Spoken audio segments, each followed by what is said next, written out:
कई बार सुना होगा कि किसी के 200 मार्क्स आए और उसकी 98 परसेंटाइल आई और किसी के 150 मार्क्स आए और उसकी 99 परसेंटाइल आई। Hello everyone, this side Alok Sahu. I am a BTech second year student from NDRI Karnal एंड आज की वीडियो में हम बात करने वाले हैं नॉर्मलाइजेशन के बारे में कि आखिर नॉर्मलाइजेशन क्या चीज़ होती है, जो कि एनटीए ने अपने पिछले साल से इंट्रोड्यूस किया है आपके आईसीआर के एग्जाम में और नीट और जेई में बहुत पहले से होती आ रही है जब से एनटीए ने शुरुआत की है।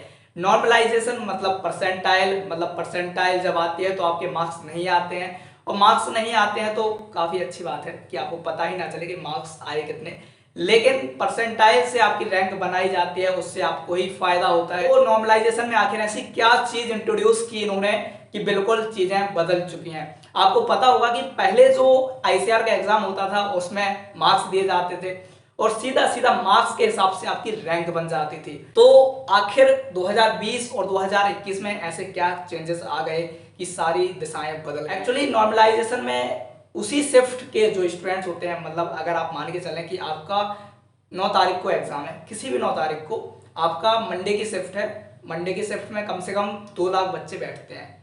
अगर हम नीट से कंपेयर करें, आईसीआर में तो टोटल स्टूडेंट 2 लाख होते हैं, लेकिन अगर नीट का एग्जाम है तो किसी एक शिफ्ट में आप मान लीजिए कि 2 लाख स्टूडेंट बैठे हैं, तो 2 लाख स्टूडेंट्स का सेम पेपर हो रहा हुआ क्योंकि शिफ्ट सेम है। लेकिन जो दूसरी शिफ्ट है, शाम की शिफ्ट है, उसके अगले दिन की शिफ्ट है, उसके अगले दिन की शिफ्ट है, उन शिफ्ट्स के क्वेश्चन पेपर सेम नहीं हो रहे होंगे।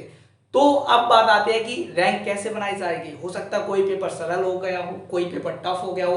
भाई टफ वालों के तो मार्क्स कम आएंगे, लेकिन जिनका सिंपल आया था उनके मार्क्स ज्यादा आ जाएंगे। और अगर हमने मार्क्स पर रैंक देनी शुरू कर दी तो यार उन स्टूडेंट्स के साथ धोखा होगा जिनके मार्क्स कम आए हैं।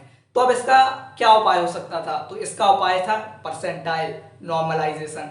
इन्होंने क्या किया कि जिस शिफ्ट से स्टूडेंट्स ने पेपर दिया, सिर्फ उसी शिफ्ट के स्टूडेंट्स के साथ उनकी परसेंटाइल बनाई गई। परसेंटाइल बताती है कि मान लीजिए आपका 99 परसेंटाइल आए हैं 100 में से, तो इसका मतलब ये है कि आप जो भी स्टूडेंट्स आपके 99% स्टूडेंट हैं वो आपके पीछे हैं और आपके आगे 1% स्टूडेंट हैं। इस तरीके से आपकी रैंक कंसीडर की जाएगी, मतलब परसेंटाइल के थ्रू ही आपकी रैंक आती है। आप लोगों को बताया जाता है कि आईसीआर के एग्जाम में या नीट के एग्जाम में, जैसे नीट के एग्जाम में 18 लाख स्टूडेंट बैठते हैं, तो आपकी जो रैंक आती है वो 18 लाख स्टूडेंट्स में नहीं आती है।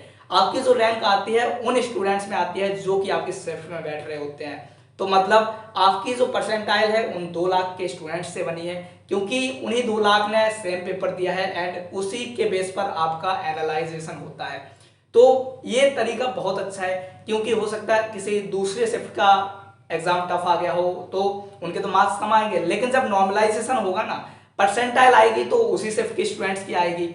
जब उसी शिफ्ट का पेपर टफ आया तो वो सबके लिए आया था, तो परसेंटाइल भी उसी के हिसाब से अरेंज हो जाती है। लेकिन जब परसेंटाइल शिफ्ट वाइज बन जाती है, सबकी परसेंटाइल बना ली जाती है, उसके बाद परसेंटाइल का कंपैरिजन हो रहा होता है, फिर सबकी परसेंटाइल एक साथ रखी जाती है। आपको पता होगा कि परसेंटाइल में 99 पॉइंट लास्ट के 7 डिजिट्स लिए जाते हैं, मतलब बहुत बड़ा नंबर होता है एक परसेंटाइल का। आपको अपना परसेंटाइल याद भी नहीं होगा, आगे के 2 वर्ड और पीछे के 2 वर्ड आपको याद हो रहे होते हैं। ये इतना बड़ा नंबर क्यों लिया जाता है, आपने कभी सोचा है? इतना बड़ा नंबर इसलिए लिया जाता है क्योंकि आखिरी का एक डिजिट भी आपकी रैंक में ऊपर नीचे कर सकता है। हो सकता है किसी की 99.99786 आई और किसी की 7 की जगह 6 हो गई, तो ऑब्वियसली उसकी रैंक आपसे ज्यादा होगी एंड इसी के लिए एक्यूरेसी ज्यादा हो, रैंक में कोई बदलाव ना हो, इसलिए ये सारी चीजें लागू की गई थी। नॉर्मलाइजेशन क्या हुआ कि आईसीआर में इंट्रोड्यूस हुआ 2021 से, तो उसी के हिसाब से परसेंटाइल आई। आपको पता होगा कि 2021 में मार्क्स नहीं आए, तो मार्क्स के हिसाब से हम अब कंसीडर नहीं कर सकते हैं कि कितनी मार्क्स पर कितनी रैंक आई होगी। अब यहाँ बात आती है कि वाले स्टूडेंट्स कैसे बेनिफिट्स उठा रहे होते हैं नॉर्मलाइजेशन से। इस टॉपिक पर हम किसी दूसरे वीडियो में बात कर लेंगे।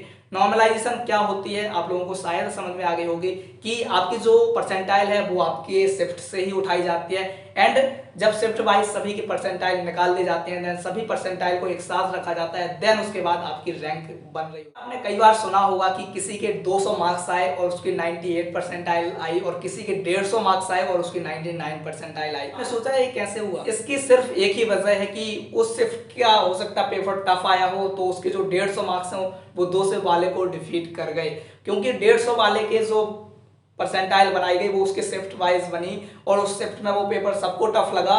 जब पेपर सबको टफ लगा तो सबके मार्क्स कम आए और जब सबके मार्क्स कम आए तो परसेंटाइल उसकी ऊपर उठ गई। आई होप कि आप समझ रहे होंगे मैं क्या कहना चाहता हूँ। काफी थोड़ा सा कॉम्प्लिकेटेड है बट शायद आप लोग समझ रहे होंगे कि जो आपकी रैंक है, आपकी परसेंटाइल है, वो आपकी शिफ्ट वाइज बनती है।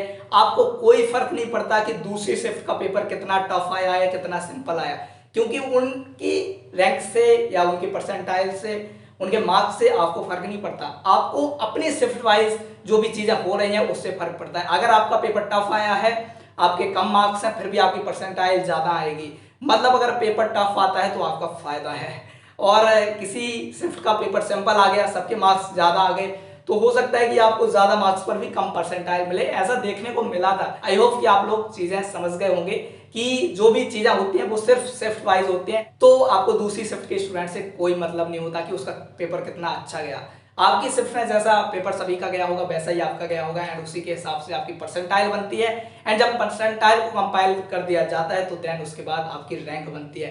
एंड इसी वजह से परसेंटाइल के इतने ज्यादा डिजिट्स रखे जाते हैं कि ताकि सभी स्टूडेंट्स को एक सही रैंक दी जा सके। एंड दैट्स ऑल यार। आई होप कि आपको नॉर्मलाइजेशन की प्रोसेस समझ आ गई होगी एंड इसके क्या बेनिफिट्स हैं उसको हम अगली वीडियो में डिस्कस कर रहे होंगे। आई होप आप लोगों को वीडियो पसंद आई होगी, आप लोग इसको लाइक भी करेंगे, मुझे यही उम्मीद है।